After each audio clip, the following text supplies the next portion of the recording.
और जिस दिन ये ज्ञान उनको समझ में आ जाएगा तो समझ लो सत्य सनातन धर्म पूरे विश्व में छा जाएगा और फिर भारत विश्व गुरु बनेगा। विश्व गुरु ऐसे नहीं बोला गया है। विश्व गुरु क्यों बोला गया है? क्योंकि वो ज्ञान भारत से ही पूरे विश्व में फैलेगा जिसका हर ग्रंथ में जिक्र है। हिंदुओं के ग्रंथ में क्या जिक्र है कि कल्कि अवतार आएंगे और पूरे विश्व को सत्य सनातन का पाठ पढ़ाएंगे। मुसलमानों के ग्रंथ में क्या बोला गया कि हिंदुस्तान में एक ऐसा ज्ञान चलेगा जो पूरे विश्व को इस्लामिक बना देगा। इस्लामिक, ये मत समझना मुसलमान बना देगा कि तुम्हें टोपियां पहना देगा। मुसलमान का मतलब समझ लो। मुसलमान शब्द बना है दो शब्दों के मिलन से, मुसल्ला प्लस ईमान। मुसल्ला क्या होता है? मुसल्ला एक चटाई होती है जिसके ऊपर हर मुसलमान खड़ा होके नमाज पढ़ता है।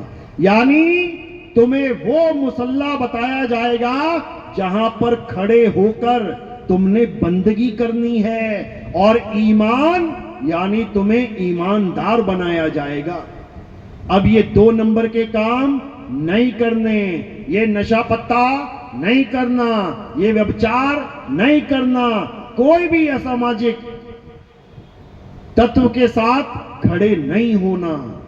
अब तुमने ईमानदारी के साथ जीवन बिताना है। केवल ईमानदारी से काम नहीं बनेगा, क्योंकि अच्छी बात है उससे क्या होगा? अरे पाप पुण्य ये दोनों बेड़ी, और एक लोहे एक कंचन केरी। ये पाप और पुण्य ये दोनों बेड़ियां हैं, और इन दोनों बेड़ियों में तुम जकड़े जाओगे। तो क्या करना है? ईमानदार तो होना है, साथ में मुसल्ले का भी ज्ञान रखना है कि बंदगी कहां करनी है, कहां खड़े होके नमाज पढ़नी है।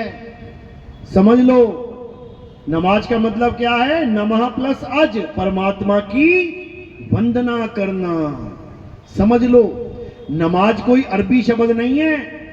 अरब देश में जाके कहोगे ना मैं नमाज पढ़ना चाहता हूं, वो पूछेगा नमाज क्या होती है। जब मैं अरब देश में जाके प्रचार करता हूं, अरबियों से पूछते हैं ना नमाज, नमाज नहीं होती यहां कुछ, क्या बोलते हैं उसको? नमाज को क्या बोलते हैं अरब देश में? सलाह। जिसको हम कहते हैं ना यार तेरी सलाह लेनी है, कुछ सलाह दो हमें। सलाह यानी नेक सलाह, यानी मुझे बताओ मैं बंदगी में इबादत कैसे करूं। तो मोहम्मद साहब ने वहां सलाह दी, ऐसे करना है। तो यही मुसलमानों के यहां गजवाए हिंद बोला जाता है। गजवाए हिंद का मतलब क्या है? कई हिंदू समाज ये समझते हैं कि गजवाए हिंद का मतलब है कि सारे मुसलमान हिंदुस्तान को मुसलमान बनाना चाहते हैं। ये बिल्कुल गलत है, ऐसा बिल्कुल नहीं है। गजवाए हिंद कहां से आया है? ये हदीसों में जिक्र है इसका।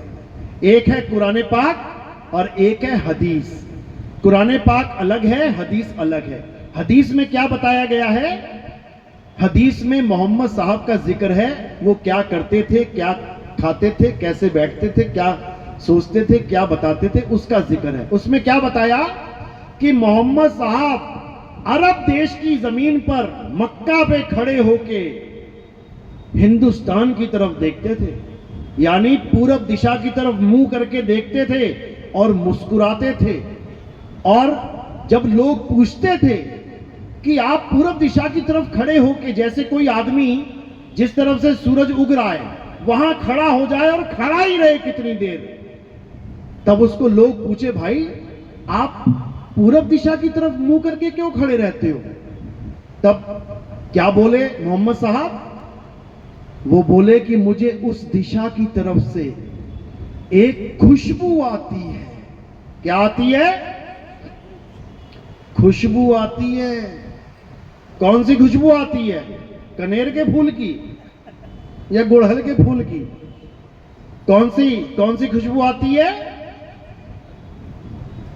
मुझे खुशबू आती है अमन की, शांति की, चैन की। उस समय बोलते थे वो कि उस हिंदुस्तान से एक ऐसा ज्ञान उठेगा जिसका नाम उन्होंने गजवाए हिंद बोला था। कि पूरे संसार में गजवा क्या होता है? एक युद्ध होता है। युद्ध मतलब धर्म युद्ध। ये युद्ध चल रहा है हमारा, ये जो हमारा सत्संग चल रहा है, ये क्या है? ये युद्ध है, धर्म और अधर्म का युद्ध है, सत्य और असत्य का युद्ध है। और इस युद्ध में किसकी विजय होगी? सत्य की विजय होगी। लेकिन याद रखना, इतनी आसानी से नहीं होगी, बड़े पापड़ बेलने पड़ेंगे भाई, समझ लेना। तो कह रहे हैं गजवाए हिंद होगा और होके रहेगा, लेकिन कोई ये मत समझ लेना कि वो हिंदुओं को मुसलमान बनाने वाला होगा, बिल्कुल नहीं।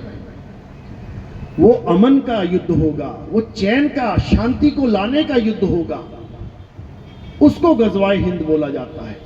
ईसाइयों के ग्रंथ में क्या बोला गया कि जिस ईसा मसीह को लोग सोचते हैं कि वो मर गया मर गया मर गया, वो मरे नहीं हैं, वो वापस आएंगे और सारे संसार को ईसाई बना देंगे, क्रिश्चियन बना देंगे। इसका मतलब ये नहीं तुम्हारे गलों में क्रॉस पहना देंगे, ये मत समझ लेना।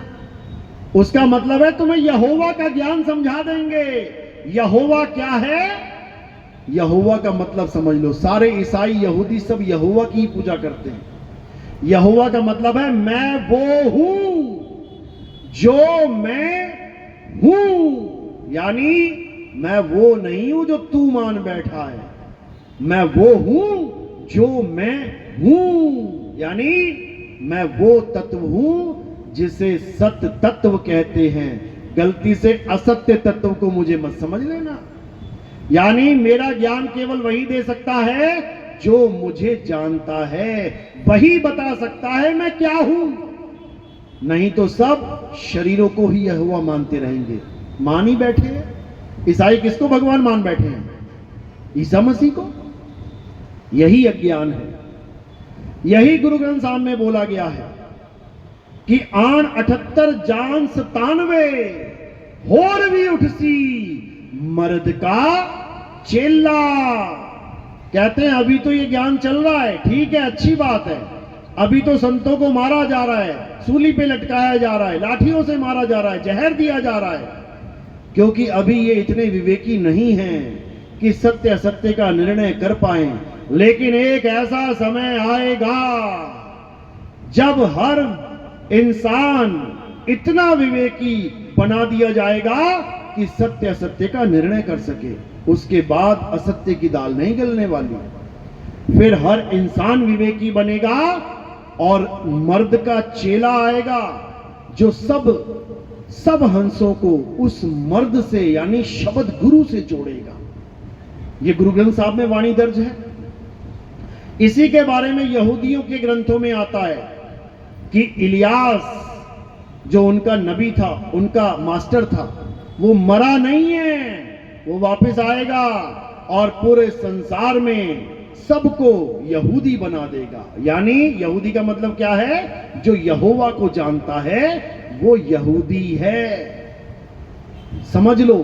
इसी का जिक्र कबीर साहब के ग्रंथ में आता है कि एक ऐसा समय आएगा जब ऐसा अवतार आएगा जो सारे संसार में सतनाम का झंडा फहरा देगा, यानी सत्य और असत्य का निर्णय करवा देगा।